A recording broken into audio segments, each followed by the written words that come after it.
Você esqueceu?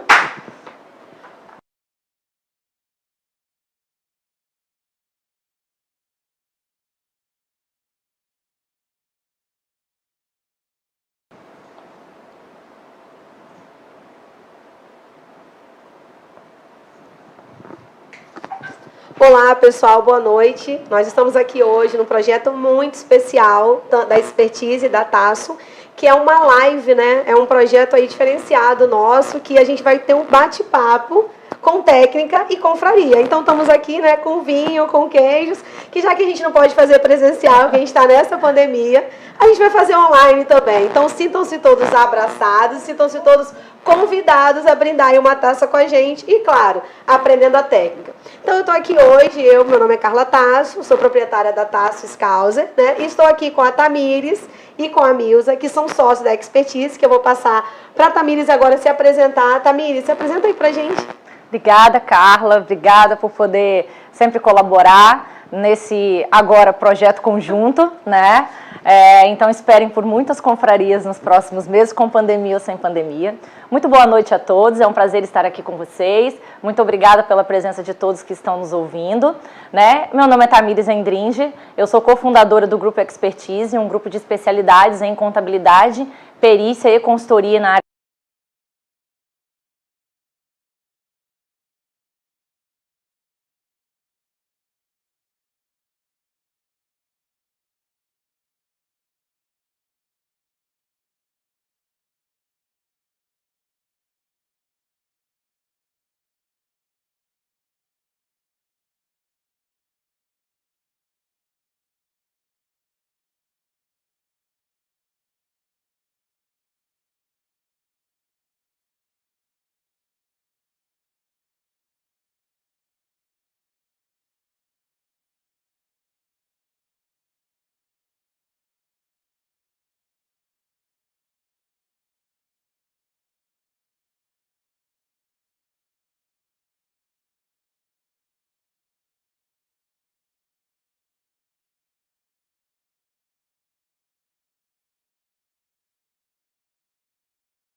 Ok, pessoal, voltamos. Ok, pessoal, voltamos. Ao vivo é assim mesmo, né? Então, a Milza terminando de se apresentar aí. Continua, Milza, fala pra gente. Então, eu não sei até que pedaço vocês ouviram, mas só apresentando um pouco do nosso modelo de expertise, né, como trabalho, que tem realmente uma contabilidade um pouco diferente, uma contabilidade mais digital já desde antes da pandemia. E agora vamos partir para o nosso bate-papo aqui. Perfeito. Então, como é claro, né, gente, a gente está com contabilidade digital nesse mundo todo aí que nós estamos vivendo, pandêmico, mas a gente não pode esquecer das nossas obrigações, dos nossos aconselhamentos que nós temos que dar aos nossos clientes. Por isso, o assunto de hoje é extremamente novo. Hoje são 12, 13, deixa eu ver, 13 do 8, e a gente vai falar de um assunto que saiu agora, dia 7 de agosto, né? Então, nós vamos falar da portaria 18731, agora de agosto de 2020, que trata aí da excepcionalidade, né? Um parcelamento especial para ir do Simples Nacional. Eu vou passar a palavra aqui para a Tamires. Tamires, conta para a gente por que o governo está fazendo isso, qual a importância de empresas que faturam de 0 até 4.800.000 reais, que são a maioria das empresas do nosso país, terem essa questão de incentivo para permanecerem vivas, né? Porque a gente sabe o que todo mundo está passando. Conta um pouquinho do objetivo desse projeto. Tá. Bom, primeiramente o governo adotou uma série de medidas para a superação da crise durante essa pandemia. Haja vista que nós presenciamos e vivenciamos diversas medidas provisórias no que tange o aspecto trabalhista, onde nós tivemos a possibilidade de redução e suspensão de contratos, onde podíamos fazer isso dentro de uma legalidade e o governo supria a diferença desse percentual no caso de uma redução de contrato. Dentre essas medidas e outras adotadas pelo governo, nós esperávamos, enfim, que viesse, então, um refis que pudesse facilitar o pagamento dos tributos, sejam eles declarados e produzidos durante a pandemia ou aqueles anteriores, né? Sabíamos, inclusive, que muitos empresários, muitos contribuintes já viviam em situação de crise com dificuldade de pagamento dos seus tributos e, obviamente, essa situação se agravou muito mais durante a pandemia. Perfeito. Opa, perfeito, Tamires. Vamos lá, Tamires. Então, vamos lá. Eu vou fazer mais uma pergunta. A gente sabe de todo esse esforço que o governo está fazendo nesse momento de pandemia. A gente está vendo muitas empresas do Simples Nacional com uma dificuldade de fluxo de caixa. Você acha que esse parcelamento pode contribuir ou você acha que vai ser nada mais do que uma postergação de um problema futuro? Qual é a sua opinião como contadora, né, aí nesse modelo? Primeiro que vivenciando a realidade dos empresários, a gente consegue visualizar que quase 100% dos casos tem problema com atraso no recolhimento dos seus tributos. Sim. Do Simples Nacional não poderia ser diferente, visto que nós temos uma quantidade imensa de empresas que fecharam as suas operações, encerraram ou tiveram que suspender as suas operações durante a pandemia. Então, eu só consigo ver com bons olhos essa possibilidade. Na verdade, a portaria 18731, ela traz modelos de pagamento de tributos. Lógico que ela traz possibilidades imensas de pagamento, também com postergação de prazo.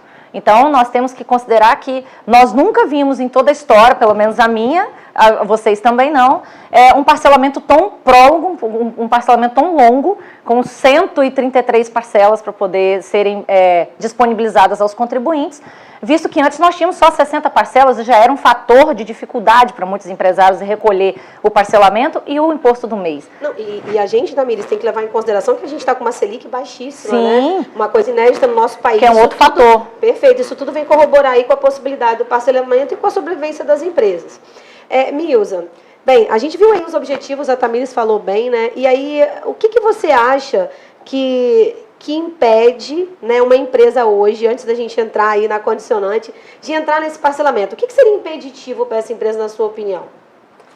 Olha, uma das coisas impeditivas é não ser débito do Simples, tá? Então, quem estiver devendo algum outro tipo de imposto, ele não vai entrar nessa transação excepcional, que é o nome, a gente comumente fala parcelamento para facilitar o entendimento, né? Mas o nome técnico é uma transação excepcional feita pela Procuradoria da Fazenda. Então, tem que ser obrigatoriamente algum débito de Simples Nacional. Perfeito, né? perfeito. É a primeira condição. E tem outros fatores que a empresa vai ter que avaliar se ela vai conseguir um benefício para fazer esse parcelamento ou não. Por quê? Como o objetivo da lei é amparar as pessoas que estão tendo problemas com a crise, a pandemia especificamente, o governo vai colher informações das empresas quando você fizer o pedido de parcelamento. Perfeito. Né? Então, vamos entrar nisso agora. Qual é a condição, então, desse parcelamento, dessa excepcionalidade? Quais são? Isso aí. O que o governo vai fazer? A Procuradoria vai receber o seu pedido e vai receber informações técnicas que você vai passar em um questionário. Por exemplo, número de funcionários, faturamento de 2019, faturamento de 2020. Eles vão comparar o faturamento de 2019, desse período de pandemia, com o faturamento de agora. Olha que informação. Olha aí, pessoal, atenção para isso. Atenção, gente, atenção nesse papo aqui que tem algo além da excepcionalidade. Então, veja o que a Milza falou agora. Eles vão comparar o faturamento, vão analisar. Então, lembra daquelas empresas que tem divergência do cartão de crédito, que tem problemas. Então, gente, nesse bate-papo a gente pega as dicas aí. Então, presta atenção, fiquem de olho, vejam as declarações, né, Milza? Outra coisa. Todas as informações prestadas, porque você vai fazer uma autodeclaração, todas essas informações elas vão ser confrontadas. Então, por exemplo, eu coloquei o número de funcionários que eu tinha no mês tal, a Procuradoria vai conferir com o E-Social se esse número de funcionários você declarou corretamente. O seu faturamento, ele vai conferir com o faturamento que você já tem declarado ou no Simples Nacional ou em SPED. Porque, olha bem, o que a lei diz é que você pode parcelar débitos do Simples. A lei, ela não exclui do parcelamento as pessoas que estão fora do Simples, mas têm débitos do Simples antigo. Então, a sua empresa foi do Simples em 2014, 13, porque são débitos que estão na Procuradoria, então são mais antigos, né? Aí, nessa época, você tem débitos do Simples. Você pode fazer o parcelamento, porque são débitos do Simples, né? Não tem nenhuma restrição quanto a isso. Então, a Receita, a Procuradoria, juntamente com a Receita Federal, vai confrontar as informações que são prestadas. Então, não adianta prestar informação falsa, inclusive porque isso aí eu vou falar lá na frente.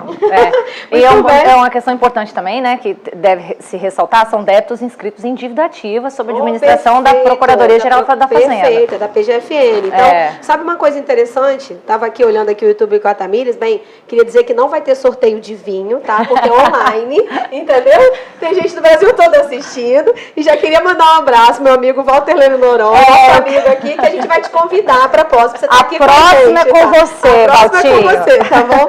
Bem, Milza, Tamires falou que há 133 parcelas nas empresas do Simples Nacional, isso nunca aconteceu, né? Então, como é que fica isso aí? O que você acha? Deve ser entre 133? Qual é a análise que o profissional contábil faz com o dono da empresa? Então, a forma de cálculo, ela é uma forma meio complicadinha. Nunca fazem nada para facilitar a vida da gente, né? Tem que ser Mas a gente trouxe o exemplo para vocês. Já nós vamos mostrar. E o que acontece? O ideal é que você parcele, sim, no maior número de parcelas possíveis. É a melhor opção.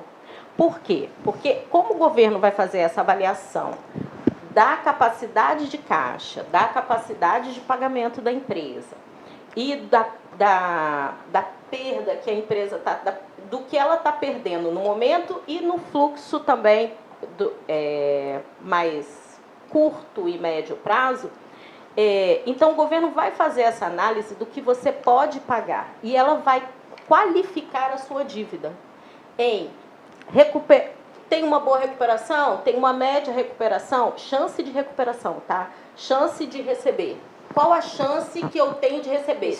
Um risco de crédito mesmo. Isso é muito importante, Milza. Sabe por quê? Porque eu acho que o nosso principal trabalho como contador, né, contador consultor é esse, é chegar para o cliente, exatamente nesse ponto que você tocou, Milza, conversar com ele, verificar a capacidade de fluxo de caixa dele, analisar a capacidade de pagamento que ele tem, lembrando que a empresa continua, então eu quero manter meu cliente vivo, né? Isso tudo é importante. E tem um ponto importante também que você comentou rapidamente, que foi a redução dos juros. Conta um pouquinho pra gente como é que vai ser. Então, a redução de multas, juros, encargos legais, ela é proporcional a esse risco. Então, o governo ele vai analisar se você está com risco, se ele tem um alto risco de não receber, né? Então, a recuperabilidade disso é pequena, ele vai dar um desconto de 100% multa, juros e encargos legais. 100%. E vai parcelar em 133 meses. E aí, a partir daí, você paga a Selic, né, mensalmente, perfeito, daqui para frente. Pode chegar a 100% de redução? Pode chegar a 100% de redução. Gente, então olha que legal. Olha a informação. A gente pode ter 100% de redução de multa e juros. A empresa está bem, a empresa não teve muito impacto de Covid, ela continua faturando a mesma coisa, ou aumentou, eu falando assim, eu não né, a venda, ela não vai ter 100% de redução. Porque ela tem uma capacidade de pagamento. Ela não sofreu com a pandemia. Nossa, gente, outra informação importante. Olha que interessante. O governo gerou uma excepcionalidade do Simples Nacional, onde ele analisa a capacidade de pagamento. Por que isso? Porque, vamos dar um exemplo, vamos fazer uma analogia com o Pronamp, né? Então, qual era o objetivo do Pronamp? Qual é o objetivo? Financiar as empresas para elas não quebrarem. Mas muita gente pegou o Pronamp para comprar carro, né? Que está financiamento particular. E a gente sabe disso, né? Porque a gente é contador e a gente sabe. Então, veja a intenção do governo. Olha, eu quero te dar excepcionalidade? Claro, eu quero te isentar de juros? Quero. Mas, se você tiver capacidade de pagamento atual, eu posso não também te dar o benefício em sua totalidade, porque você tem condição. Justo. É isso? Ou o desconto vai ser menor, quase zero, ou... não existe na lei uma tabela, uma regra sobre esse percentual. Só fala que pode chegar a 100%, né, nos casos de difícil recuperação ou irrecuperáveis. Ok. E a quantidade de parcelas, você vai solicitar a quantidade de parcelas que você quer. Tá. E tem um valor mínimo de parcela que é R$100, que realmente o valor Isso mínimo aí. de parcela É o mínimo, né, Tamires? O que É o você acha mínimo, desse né? mínimo? É o mínimo Não, mesmo, né? É costumeiro, né, no Simples Nacional, parcelas mínimas de R$200. A nível de Receita Federal, nós temos parcelas mínimas de R$500, né? Mas R$100, essa aí também é melhor do que o parcelamento de 133, quase, né? Então, realmente, o governo fez, ele adotou medidas de superação de crise, no meu ponto de vista, muito além do que o esperado. Né? Imaginava-se um refis, sim, com desconto de juros e multa, e, enfim, considerando que Selic está lá embaixo, com percentuais nunca vistos, né? Assim como a gente escreveu ontem, né? Assim como muitos de nós não vimos a evolução tecnológica em revoluções passadas, estamos vendo a efetividade dela hoje na pandemia. Tudo de uma vez? Tudo de uma vez. A gente também não viu tudo de uma vez, uma quantidade, um benefício de parcelamento como esse agora no Simples Nacional. Realmente muito bom. Perfeito, Milza, vamos lá. E a formalização? A gente viu aqui que a entrada da dívida será em 12 parcelas, né? Ou seja, 0,33. Explica um pouquinho sobre isso. A entrada da dívida, ela vai ser calculada pelo montante da dívida antes de qualquer redução. Isso. Então, valor bruto da dívida, 0,334%, 0,33% durante 12 meses. Né? Então, paga essa entrada, não pode haver atraso das entradas, a entrada tem que ser paga rigorosamente em dia. E a entrada, se você fizer o pedido e não pagar a primeira parcela no mês que você faz o pedido, ele já cancela o seu pedido. Você pode até fazer um novo pedido, mas aquele pedido primeiro vai ser automaticamente cancelado.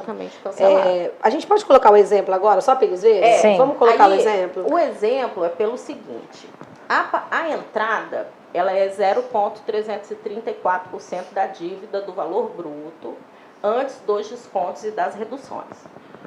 Quando você termina de pagar a entrada, ele vai abater aquele saldo que você pagou e o que sobrar, ele vai ter o desconto, de acordo com a avaliação da PGFN, de quantos por cento de desconto, e vai ser parcelado em 133, vamos supor que você solicite o número máximo de parcelas, 133 parcelas. Pois bem,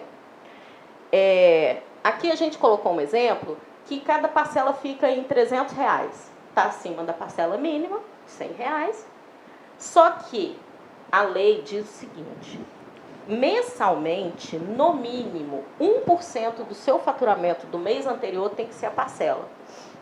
Então, se no mês passado a minha empresa faturou R$200 mil, que é o nosso exemplo, 1% do faturamento é R$2.000. Neste mês eu não vou pagar 300, eu vou pagar 2.000. R$2.000. Eu vou pagar dos dois o maior valor. Ou eu vou pagar a dívida lá dividida em quantas parcelas eu pedi, ou eu vou pagar 1% do faturamento. Dos dois, o maior valor. Isso é para evitar que empresas que tenham capacidade de pagamento diluam demais o parcelamento desnecessariamente e tire do fluxo de caixa do governo desnecessariamente. Então, é no mínimo 1% do seu faturamento ou a dívida parcelada em X parcelas. Perfeito. Tamires, vou dar um descanso para a Milza aqui, né, tadinha, para ela tomar um pouquinho de vinho aqui, porque afinal de contas é uma confraria também, né? A Milza falou aqui num assunto muito importante, né? Essa saída desmedida de fluxo de caixa do governo, quando ele faz uma excepcionalidade desta forma, que são muitas empresas, nem sei mensurar. Queria o Pedro Rigo aqui do Sebrae para dizer quantas empresas internacional tem, para me dar esse help, entendeu? E o que você acha, assim, o governo, ele fez, bem, concedeu um parcelamento, não é igual conceder um Pronamp que acaba o recurso, né? Conceder um parcelamento conceder um parcelamento. Para então, todos. na verdade, exatamente. Então, já tem lá a portaria, já está valendo, e aí a gente começa já a fazer as nossas simulações. Essa saída de fluxo de caixa desmedida do governo, puxando um pouquinho para aquele planejamento tributário, para aquela reforma tributária que tem em andamento, você acha que isso pode gerar algum reflexo nisso? Porque cada vez mais o governo, nesse momento pandêmico, né, nessas medidas para enfrentar a crise da pandemia, ele tem colocado medidas não só de fornecimento de fluxo de caixa, como o superação da crise. Exatamente, como também essas questões de postergação de tributo, postergação de obrigação acessória. Você acha que isso pode influenciar para não ter aquela reforma tributária como a gente está esperando? Eu penso que sim. Eu penso que essa conta vai chegar para a gente alta em um momento muito próximo. Eu acho que existe um movimento muito forte em prol das reformas, embora eu não acredite efetivamente em números significantes na reforma tributária. Eu acho que a reforma tributária nós estamos fazendo dentro dos nossos escritórios com os nossos clientes, estabelecendo novas formas de tributação, viabilizando a tributação dos nossos clientes, dos contribuintes da Receita Federal. Estamos estabelecendo, através de ações judiciais, novas regras de apuração desses impostos, com novos entendimentos de apropriação de crédito. Então, a minha opinião, a reforma tributária está nisso. Né? Agora, se vai existir uma reforma tributária efetivamente, como se tem discutido e como se vê na mídia durante todos os dias, durante toda a semana, eu acho que ela pode ser postergada, mas que ela não virá com o tamanho necessário, ou ela não virá com os benefícios em que nós esperávamos, e há de se considerar, inclusive, que levando em consideração a quantidade de parcelamentos, a quantidade de recursos que foram disponibilizados para a folga de fluxo de caixa das nossas empresas, principalmente as do Simples Nacional, visto que nós já tivemos Pronamp, que agora nós temos parcelamento excepcional, eu acho que essa conta vai chegar cara e ela vai chegar logo. Perfeito. Okay? Neuza, não, antes eu queria dar estou vendo aqui ao vivo aqui no YouTube, né? Queria mandar um abraço para o vice-presidente do FINDES, Paulo Baraúna, né? Que está aqui falando do nosso tempo, está assistindo a gente, da Federação das Indústrias do Espírito Santo. Também para o Daniel Gratz, que mandou aqui mensagem para a gente, e para a Rubem Ferreira. E, claro, para o Ademir, né? Que está aqui falando também, parabenizando aqui a live. Ademir, fica aí ligado na gente. Pessoal, também coloque o like aí para a gente no YouTube. A gente tem cliente na live, ó, temos Ricardo Lira, de Linhares, sempre presente, cliente do Grupo Expertise. Juliano Mônaco, né, aqui conosco. E aí por aí vai. Muito obrigada pela presença de vocês. Milza, vamos começar a falar, para passar aqui para a Tamires, sobre a formalização. Então, quais as informações importantes para formalizar esse parcelamento? Então, vai ser todo online, inclusive a portaria, ela deixa bem claro todas as etapas. Você tem direito a recurso, você tem tudo dentro do sistema do Regularize, que é o sistema da PGFN. Então, não adianta ir à procuradoria tentar fazer nada pessoalmente. Tá? O sistema da procuradoria, segunda-feira eu tentei entrar para fazer alguns testes, mas ainda não estava disponível todas as informações, a gente já está acostumado com isso, porque sempre sai uma legislação de um novo parcelamento, de algo assim. Antes do sistema estar preparado para colocar em prática. Né? Preparado, justamente. Não, e outra coisa, uma coisa muito importante, Milza e Carla, o prazo é 31/12, né? 29/12, Não é 31 não, cuidado, gente, é 29. 29/12. Então, assim, até lá eu imagino que o sistema está funcionando. Não, mas a Procuradoria costuma preparar o sistema com qualidade e com uma certa antecedência. A Receita Federal, a parte administrativa, que demora muito para acertar e corrigir todos os problemas, a Procuradoria costuma ser mais rápida. Então, você concorda, Milza, que a gente tem que segurar a ansiedade dos clientes, sim, né? Sim, segurar um pouquinho. Até porque, quais débitos serão inseridos nesse parcelamento? Novos débitos serão inscritos em dívida ativa até 29/12? Então, sugiro esperar.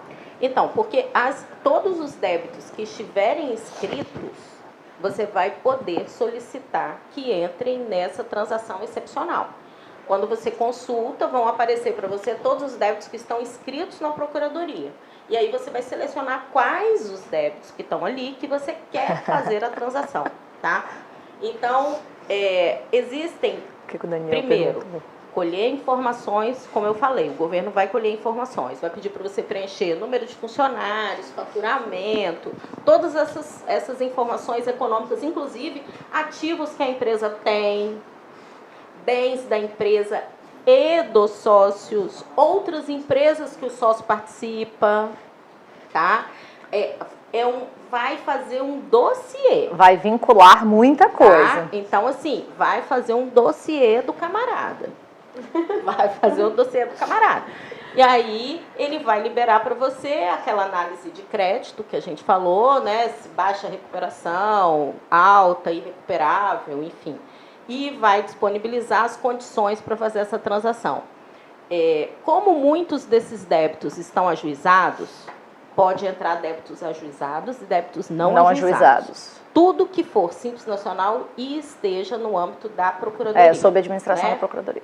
E queria pedir para a Tamires comentar, a gente colocou aqui, né, que está aqui no slide para o pessoal, vocês colocaram aqui assim, porque hoje, gente, eu estou bebendo mais que elas porque eu sou mediadora, então posso, tá? Por isso que elas estão assim, tão seguras. Então, Tamires, fique claro que eu nem bebo.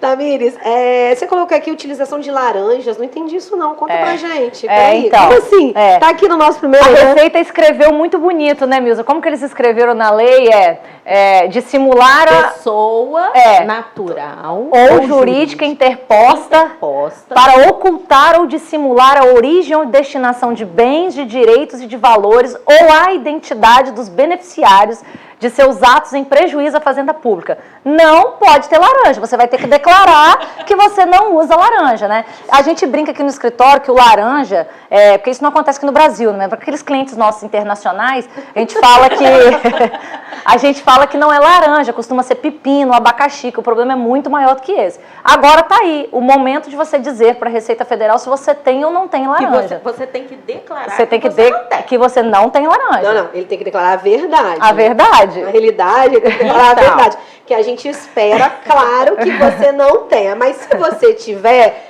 acerte nem isso. Entra lá pra poder acerte isso, tá? Se tiver, nem entra lá pra fazer sentido. E Milza, tem uma situação bem interessante que eu achei, que é a questão da alienação, né? Que não alienou. Olha bem, como muitas dessas dívidas, elas estão em execução, né? E algumas pessoas usam, como diz Tamires, é o pessoal que mora no exterior, não é o pessoal aqui no Brasil. Usa artifício de retirar de seu nome bens para esconder os bens, para não pagar a dívida, né? Então, essas declarações... Proteção patrimonial. Tá vendo, né? Proteção patrimonial. Então, aqui você tem não utilizar pessoa que não seja da empresa, sócio verdadeira, legítimo, né?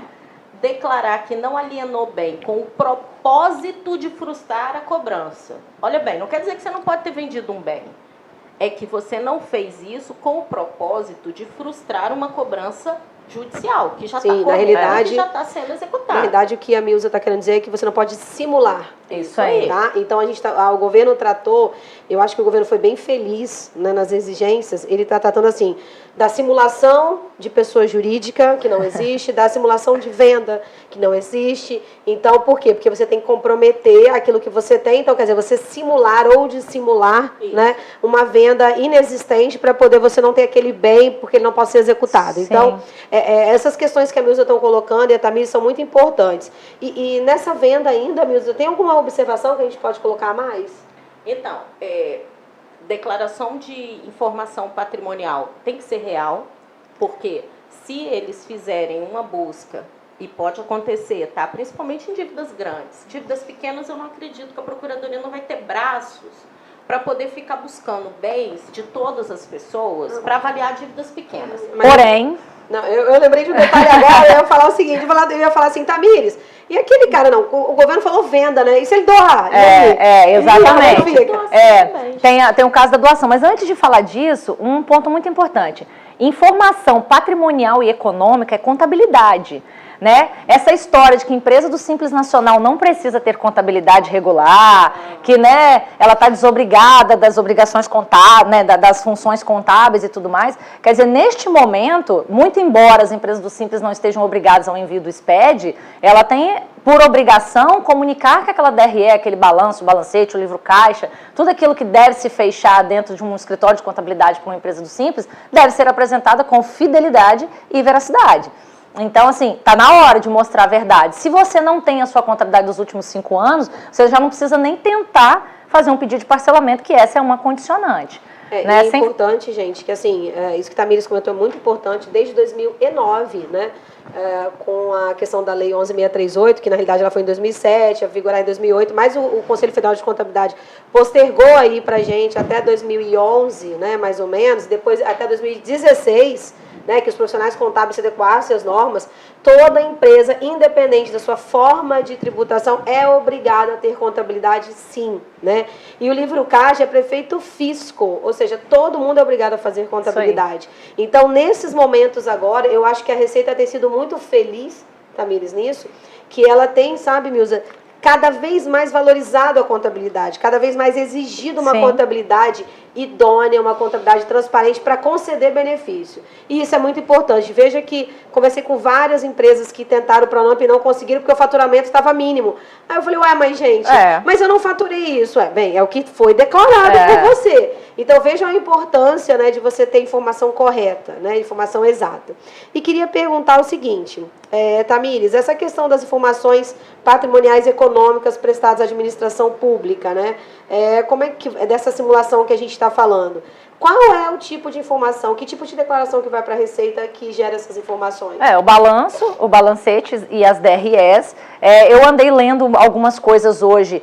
Há de se falar que haverá uma apresentação de índices em cima dessas informações, para justificar exatamente a saúde dessa empresa, porque tem um tópico na legislação que fala, inclusive, da possibilidade das empresas que podem entrar em recuperação judicial ou falência, que terão seus débitos perdoados praticamente. Então, quer dizer, eu mostro uma informação, mas eu penso aqui, eu mostro uma informação contábil saudável, uma condição patrimonial favorável, uma DRE apresentando lucro e entro com um pedido de recuperação judicial, um pedido de falência para me isentar do pagamento desse débito do Simples, tem alguma coisa errada? Sim. Então, mais uma vez, a informação contábil fiel, ela vem em contra o resultado que a legislação está se propondo a fazer. Olha só, eu perdoo sua dívida, mas me dá sua informação contábil para cá, que eu quero ver se realmente você estava numa situação de falência, se você realmente estava numa situação de insolvência, se você tinha condição de entrar com um pedido de recuperação judicial. Ou não, você estava tão bem, por que você então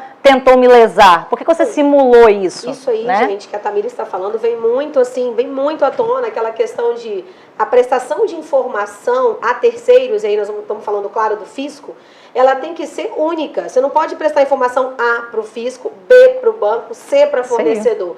Porque a contabilidade é uma só. Então aqui a gente está falando de contabilidade, que é a contabilidade que vai gerar todas as informações. Isso, falando nisso, é a contabilidade que vai gerar, no último ponto aqui que vocês colocaram, declarar que as informações prestadas sobre os impactos sofridos pela pandemia, causados pela Covid-19, são verdadeiras e não houve simulação ou omissão. Posso fazer uma pergunta capciosa nisso aí? Os profissionais contábeis que estão nos assistindo, que eu estou vendo alguns aqui no YouTube, tem gente que vai perguntar, mas vem cá, pode ser por procuração do contador? Tem alguma previsão disso? Porque, na realidade, o pessoal adora a tal da procuração, né? Então, tem alguma previsão disso na portaria? Você viu alguma coisa disso? Não, então, por procuração, você tem acesso ao Regularize e você vai poder preencher todas as informações. Então, em nome de Jesus... Não faz com o seu certificado. Do contador, né? Você está falando. Contador, não faz. Como que você assume um parcelamento, uma dívida com o seu nome? Como responsável. Como responsável.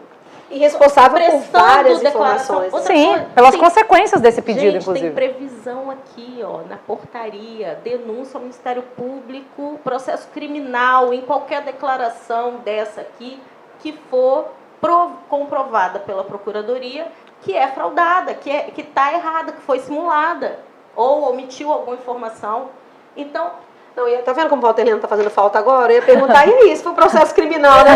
Mas a gente é só contadora, tinha que ter um advogado e contador aqui para ajudar a gente. Vem aqui, Walter Helena, é pertinho da sua casa. Vem do lado.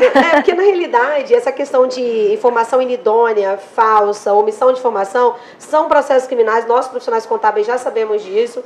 E aí eu queria perguntar para a Tamires agora, Tamires, essa questão, vou aproveitar esse ensejo aqui para tratar de um assunto que você domina, né?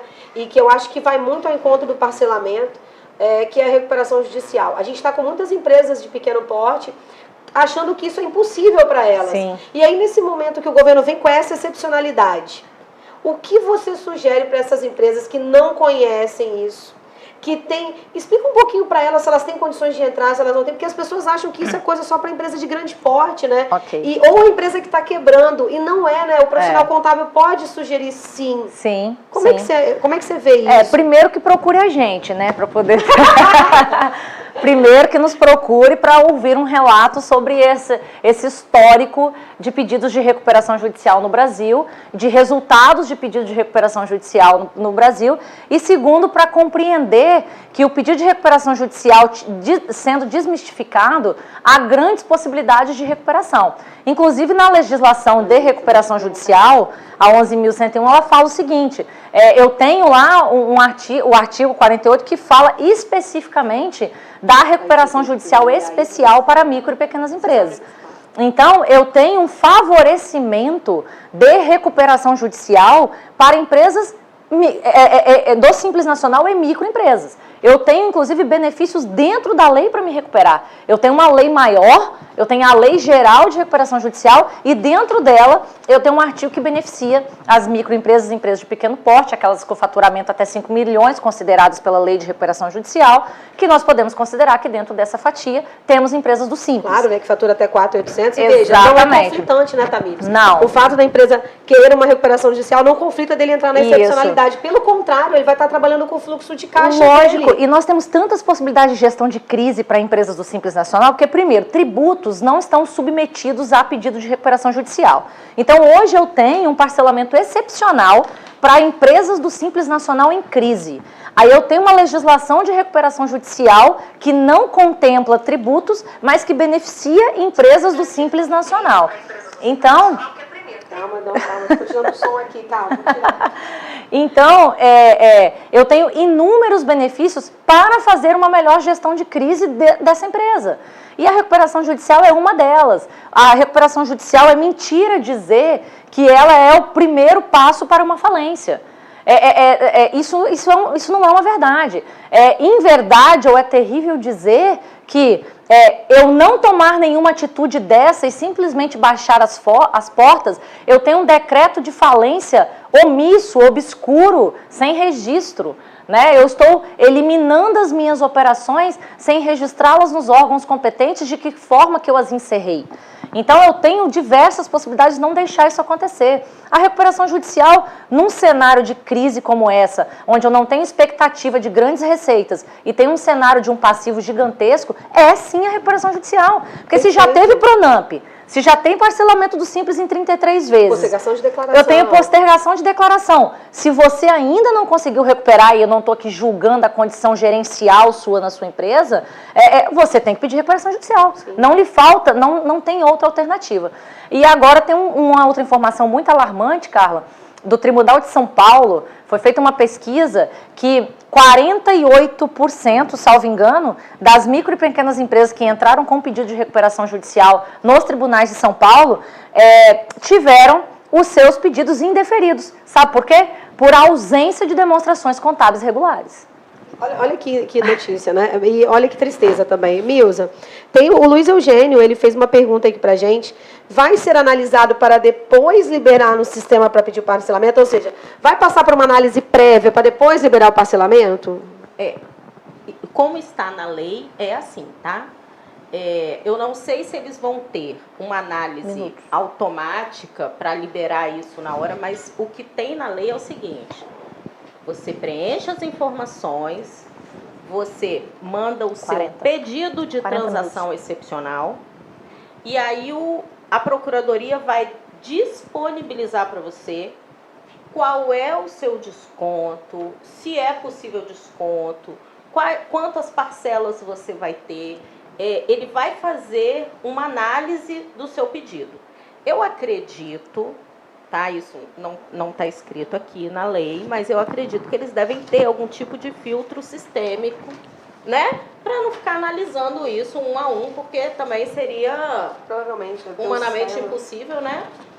Alguns parâmetros de sistema para fazer essa análise, mas ela realmente, você preenche primeiro as informações, seleciona quais as dívidas você quer, preenche as informações, aí a Procuradoria vai disponibilizar para você qual o desconto que você tem e quantas parcelas você pode fazer essa transação. né? Lembrando que o parcelamento ordinário são 60 parcelas e então a transação ela vai ser sempre provavelmente acima de 60 parcelas, a não ser que não alcance a parcela mínima, que é R$100. Perfeito.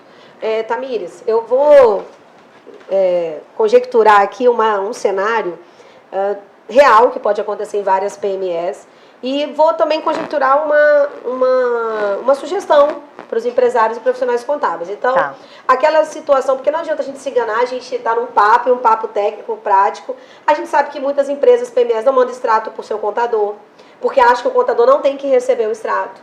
A gente sabe também que muitos profissionais contábeis, com isso, lançam muita coisa pelo caixa, né? Porque querem fechar a contabilidade, porque são obrigados, são fiscalizados.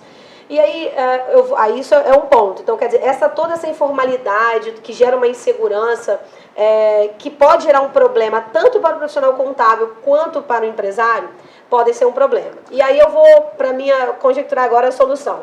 Você não acha que seria interessante, neste momento, onde o governo está dando todas as oportunidades, está oportunizando para que as empresas não só saiam da crise, mas também se regularizem para quem não está regularizado, que seria um momento ideal do profissional contábil chegar até o seu cliente, explicar toda essa situação, dizer quanto a contabilidade é importante como ferramenta gerencial e de oportunidade de captação de recursos, de gerenciamento de crise e também, claro, de parcelamento de tributo. Você não acha que seria esse o momento? Qual a sua opinião sobre isso? Eu acho que o primeiro ponto é mais uma vez, destacar a valorização, a necessidade de valorizar o nosso trabalho frente ao cliente. Primeiro ponto, mostrar o porquê que a gente existe, pasmem, né? Tem cliente que não sabe o que a gente faz, né?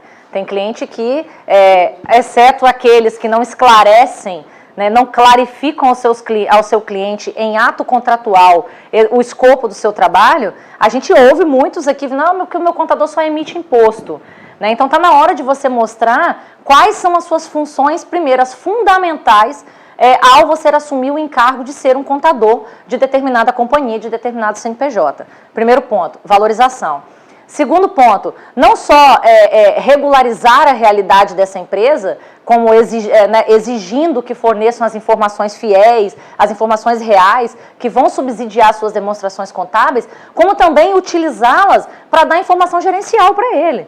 E mostrar, olha só, cadê seu fluxo de caixa? Qual é a sua projeção? Que projeção você tem de faturamento? Que projeção você tem de despesa? Você, como contador, tem condição de fazer uma análise do setor em que seu cliente está inserido e mostrar para ele, ó, a perspectiva de crescimento do seu setor é 5% até final de 2020, por exemplo. Planeje, projete um fluxo em cima disso e auxilie o seu cliente até para descobrir se ele vai ter condição de pagar o parcelamento que você vai acabar de fazer a adesão, né?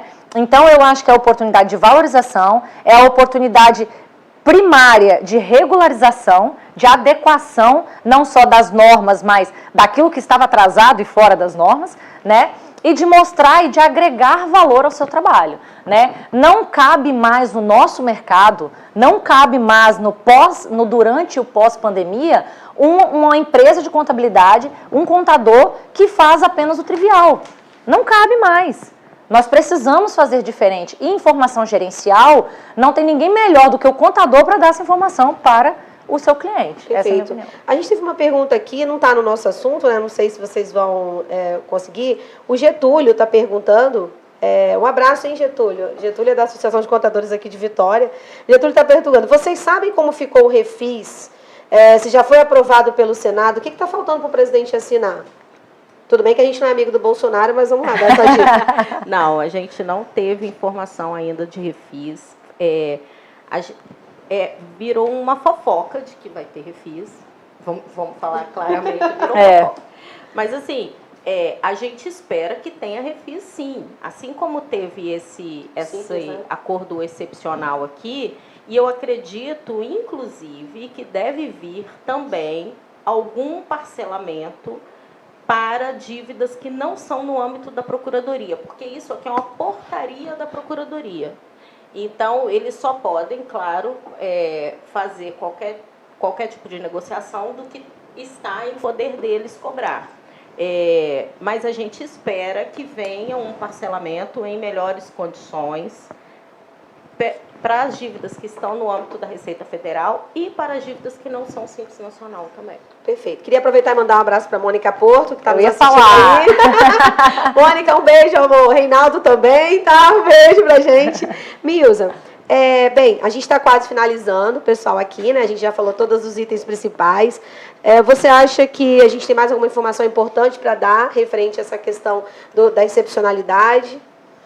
Então, o mais importante é a questão de não prestar informações falsas, tá?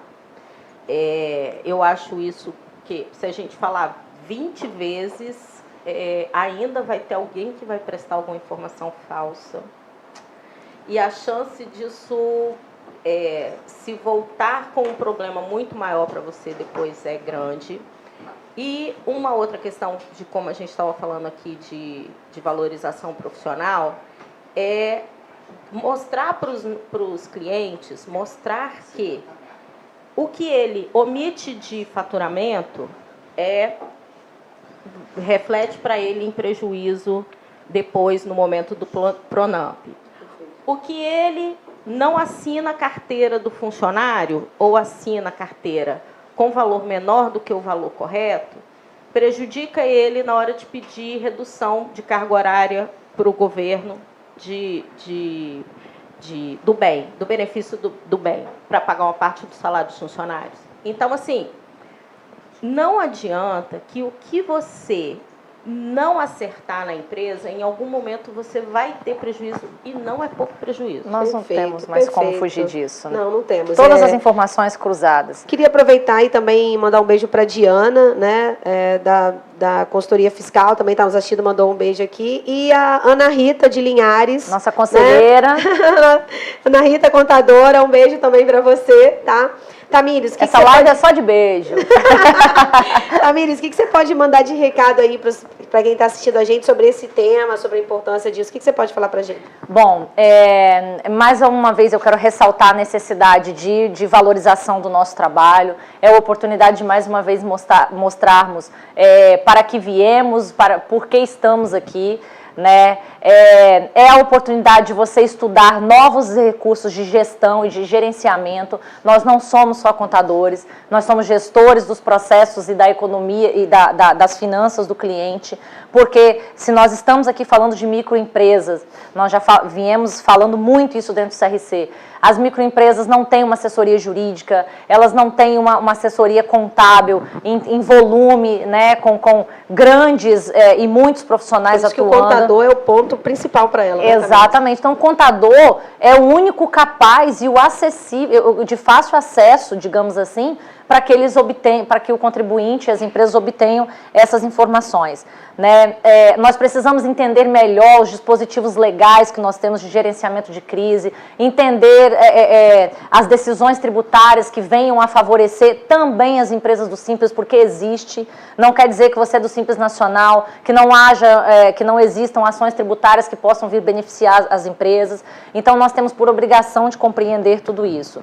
Né? Eu acho que é um momento único da gente se posicionar profissionalmente, é um momento único da gente fazer a história dentro das empresas, né? E também dentro das nossas empresas. É a forma de modificar o trabalho do cliente e modificar a nossa forma de trabalho. Perfeito. Inclusive, ontem eu recebi um relato, né, um vídeo, que eu até passei para vários profissionais, de um deputado, não vou citar o nome, mas falando da questão do projeto, né, que foi votado, foi aprovado no governo, da questão da importância do profissional contábil e do advogado. Sim. Essa semana foi a Semana do Advogado, queria aproveitar e dar parabéns, todos os advogados estão nos assistindo. Os advogados do CRC. Os advogados. E a gente está encerrando, né? Essa foi a nossa primeiro bate-papo, técnica e confraria. Mês que vem tem mais. E mês que vem a gente estava combinando ontem, eu falei, mas eu vou falar um tema também, gente. Vou falar de contabilidade e construção civil, né?